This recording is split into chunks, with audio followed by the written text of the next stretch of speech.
Assalamualaikum warahmatullahi wabarakatuh.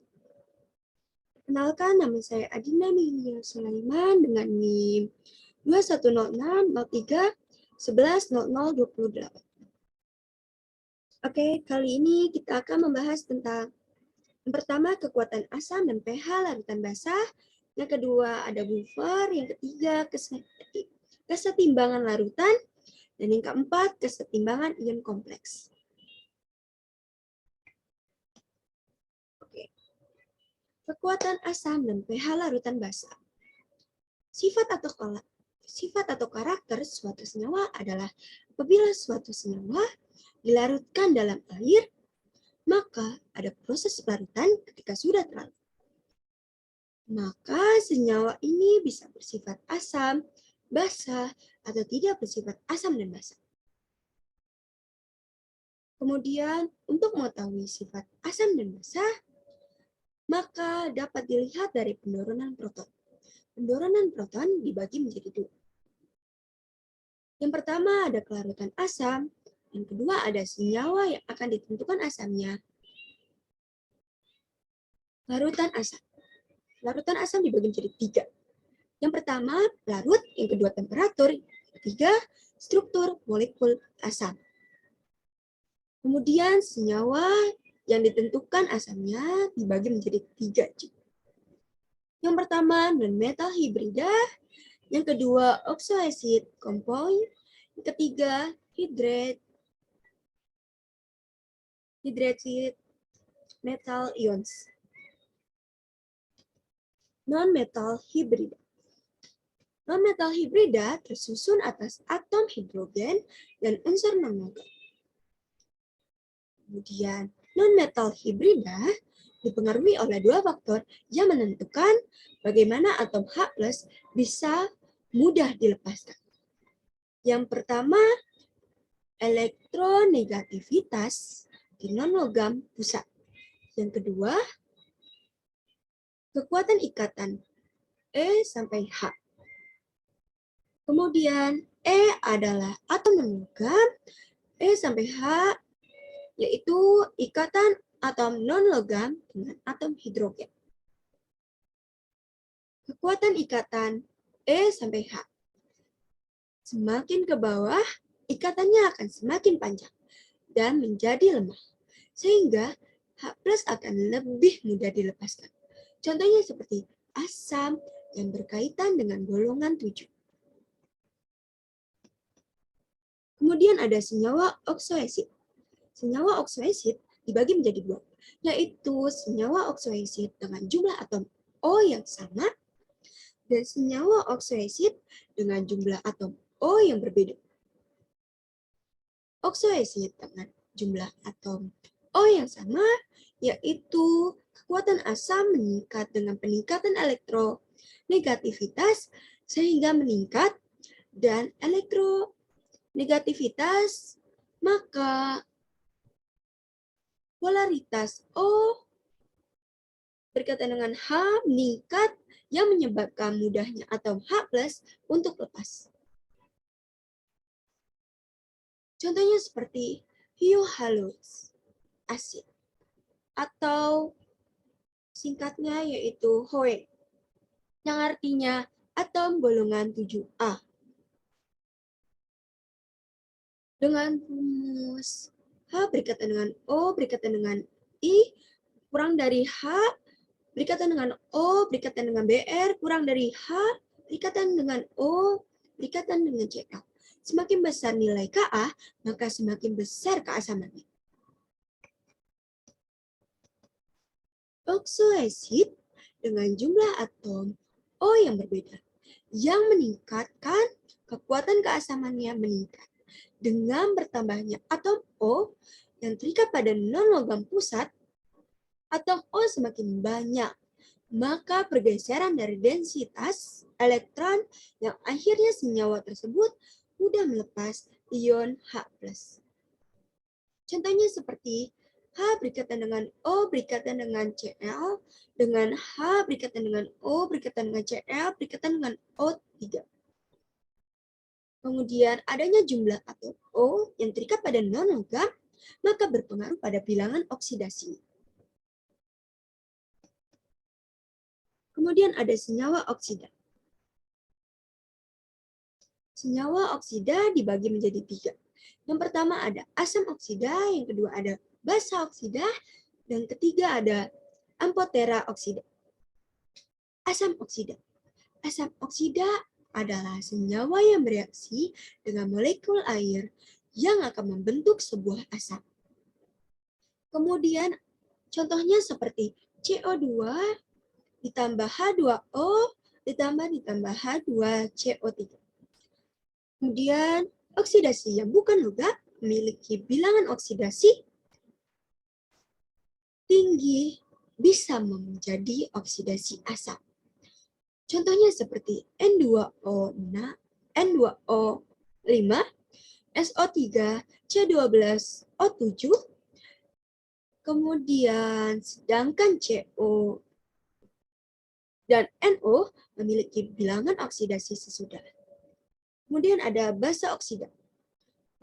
Basa oksida merupakan oksida yang bereaksi dengan air yang akan membentuk oksida basa. Semua golongan logam alkali dan alkali tanah termasuk dalam basa oksida, kecuali BeO. Contoh, Na2O ditambah H2O menjadi 2NaOH. Kemudian tidak ada oksida non-logam yang memiliki basic properties atau bisa disebut dengan sifat dasar. Kemudian ada amphoterà oksida. Oksida amphoterà atau amphoteric oxide yaitu oksida yang dapat bertindak sebagai asam dan basa dalam suatu reaksi sehingga dihasilkan garam dan air. Contohnya seperti BeO dan AlO3. Kemudian sifat amphoter pada suatu senyawa bergantung pada siapa yang akan direaksikannya. Contohnya seperti Al2O3 ditambah 6 HCl menjadi 2 AlCl3 ditambah 3 H2O. Kemudian ada Al2O3 ditambah 2 NaOH menjadi 2N2O ditambah Al buka kurung OH tutup kurung 4. Hydrate ion metals. Beberapa logam bisa terhidrasi dan bersifat asam. Karena ion logam dapat mentransferkan ion H+ ke air. Contohnya seperti metal nitrat, kemudian ada M buka kurung NO3 kurung, kemudian ada dilarutkan dalam air. Kemudian hydrate ion metals jika ion logam Mn+ kecil dan bermuatan tinggi, kerapatan muatannya yang tinggi menarik kerapatan elektron yang cukup dari ikatan O berikatan dengan H. Molekul air yang terikat sehingga H+ dilepaskan. Kemudian ada buffer. Larutan buffer dapat menahan perubahan drastis dalam pH setelah penambahan sejumlah kecil asam kuat. Umumnya, sistem buffer terdiri dari 2. Yang pertama, asam lemah atau basa lemah. Yang kedua ada konjugat atau garam. Kemudian buffer bekerja karena sejumlah besar komponen asam atau HA dan dasar atau amin masing-masing mengkonsumsi sejumlah kecil OH atau H+ yang ditambahkan. Kemudian asam dan basa yang membentuk buffer tidak boleh mengkonsumsi satu sama lain melalui reaksi netralisasi. Kemudian larutan yang mengandung hal-hal yang penting. Larutan yang mengandung hal-hal yang penting ada 3. Yang pertama, banyaknya asam asetat yang tidak trionisasi. Kedua, ada banyak ion asetat dari natrium asetat. Kemudian yang ketiga ada ion hidrogen atau H yang cukup untuk membuat larutan asam. Kemudian ada cara bekerja buffer. Yang pertama, yaitu menambah dengan asam kuat, H+ bergabung dengan ion asetat untuk membuat asam asetat. Yang kedua, menambahkan dengan basa yang kuat.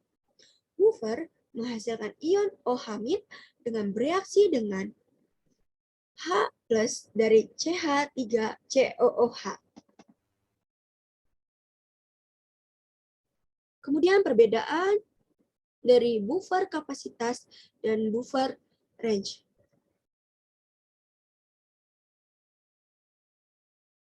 Buffer kapasitas. Buffer kapasitas adalah kemampuan buffer dalam menjaga pH-nya ketika asam kuat habis ditambahkan. pH buffer tidak berkorelasi dengan kapasitas buffer yang mempengaruhi kapasitas besar dalam menjaga pH-nya, yaitu konsentrasi dari asam dan basa, penyusunnya, dan 2 jenis konsentrasi, yaitu absolut dan relatif konsentrasi. Semakin tinggi konsentrasi penyusun buffer, maka kapasitas buffer semakin tinggi. Kemudian ada relatif konsentrasi. Relatif konsentrasi adalah apabila komponen penyusun buffer itu sering berdekatan, maka semakin besar kapasitasnya. Kemudian buffer kapasitas mempunyai kapasitas yang paling tinggi apabila konsentrasi antara basa dan asam penyusunnya sama. Misal A- atau Ha- sama dengan 1. Kemudian ada buffer yang pH-nya mendekati atau sama dengan pKa dari asam yang digunakan untuk menyusun buffer juga memiliki kapasitas yang tinggi. Batasan pH, kemudian buffer range. Buffer range adalah pH range atau batasan pH yang bekerja secara efektif. Buffer range mempunyai batasan pH berkolerasi dengan konsentrasi dan relatif penyusun buffer. Penyusun buffer jauh dari 1, maka besar itu kurang efektif, sehingga kapasitas buffernya menjadi lemah. Kemudian kemampuan efektif suatu buffer, pH-nya yaitu kurang lebih 1, maka di bawah 4 atau di atas 6, buffer akan bekerja tidak efektif. Kemudian ada kesetimbangan larutan. Konstanta produk larutan. Produk larutan atau konstanta produk larutan atau KSP, yaitu produk dari konsentrasi molar ion dalam larutan jenuh, kemudian dinaikkan kekuatan yang sesuai. Berdasarkan aturan larutannya, AgCl tidak larut, tetapi jika beberapa AgCl padat ditempatkan dalam air, jumlahnya yang sangat kecil tidak terlarut. Kemudian, ketika larutannya menjadi jenuh, AgCl yang tidak terlarut, contohnya seperti AgCl solut tambah Ct dan kurang Aki atau ion-ionnya. Kemudian, konstanta kesetimbangan untuk proses kelarutan ini disebut konstanta produk larutan AgCl. Kemudian ada perhitungan yang melibatkan KSP. Untuk menentukan nilai KSP, yaitu dengan mengakui kelarutannya berapa banyak kaleng yang diperlukan supaya mencapai larutan yang jenuh. Kemudian, perhitungan yang melibatkan KSP digunakan untuk mengekspresikan larutan molar, di mana larutan molar setara dengan banyaknya mol dari garam yang dilarutkan dalam air pada keadaan jenuhnya. Nah kan, ada apabila kita melarut, maka suatu pelarut air akan menghasilkan larutan 2 macam, yaitu larutan tak jenuh, kemudian larutan jenuh. Kita dapat menentukan SP untuk memproduksi garam apakah akan terbentuk endapan atau tidak. Endapan akan terbentuk apabila QSP lebih besar dari KSP atau superjenuh. Kemudian endapan tidak terbentuk jenuh dan QSP kurang dari KSP tidak jenuh ion kompleks. Pengaruh ion umum. Jika ingin mengetahui kelarutan kalsium oksalat atau CaC2O2 dalam larutan kalsium klorida, kalsium oksalat dilarutkan dalam air murni. Kemudian ada ion kompleks. Ion kompleks dibagi menjadi 4. Yang pertama, ion sederhana berikat seperti Na+ atau CH3COOH-. Kedua, ion kompleks terdiri dari dengan 2 atau lebih anion atau molekul yang disebut dengan ligan. Yang ketiga, beberapa contoh ligan ionik ialah ion hidroksida, klorida, dan sianida. Yang keempat, ada beberapa ligan molekul monoksida dan amonia. Ion kompleks dan kelarutan endapan. Ligan, peningkatan kelarutan senyawa ionik yang sedikit larut jika membentuk ion kompleks dengan kation. Misalnya, besi 3 sulfida sangat sedikit larut, FeS atau solut, kemudian ditambah H2O yang satu menjadi Fe kuadrat Aki ditambah Hs atau Aki ditambah OH dalam kurung Aki KSP sama dengan 8 dikali 10 dikurang 16. Sekian dari saya, kurang lebihnya mohon maaf. Wassalamualaikum warahmatullahi wabarakatuh.